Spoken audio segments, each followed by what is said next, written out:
एक और पूरी दुनिया नए साल के स्वागत के लिए आतिशबाजी, पार्टियों और शोर शराबों की तैयारी कर रही है।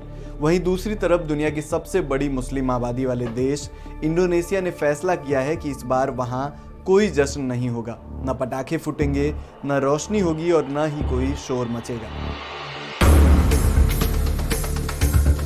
अब आप सोच रहे होंगे कि भाई बाली और जकार्ता जैसे शहरों में जहां टूरिस्टों का तांता लगा रहता है, वहां की सरकार ने ऐसा फैसला क्यों किया?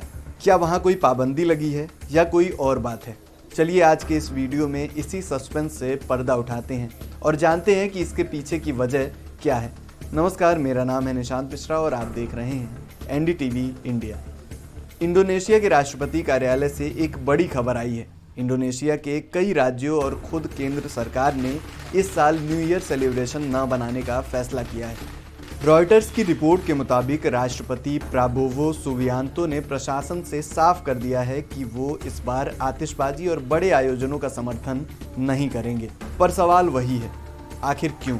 इसका जवाब छुपा है इंडोनेशिया के सुमात्रा द्वीप में आई एक भीषण त्रासदी में।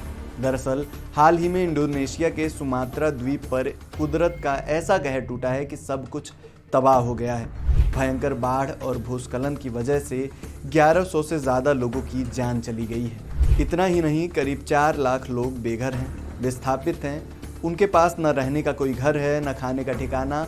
सुमात्रा उत्तरी हिस्से, पश्चिमी सुमात्रा और आचे प्रांत में हालात इतने ख़राब हैं कि वहाँ इमरजेंसी घोषित कर दी गई है।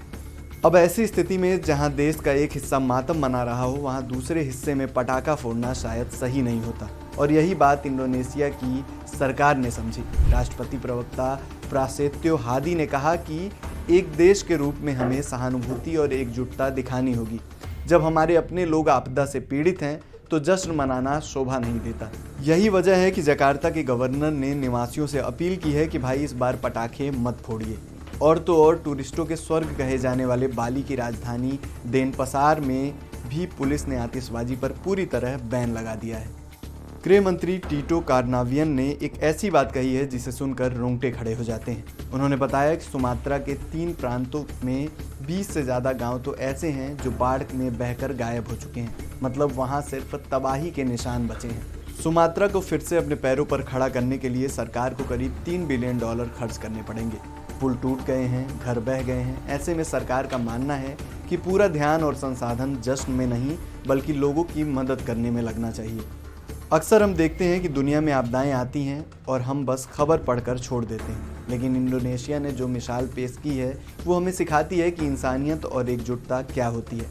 किसी के दुख में शरीक होना ही असल में एक नेशन होने की पहचान है। आपका इस बारे में क्या सोचना है? क्या भारत या अन्य देशों में भी ऐसी आपदाओं के समय जश्न को रोककर उस पर पैसे और ध्यान को पीड़ितों की मदद में लगाना चाहिए? अपनी राय में कमेंट बॉक्स में ज़रूर बताइए।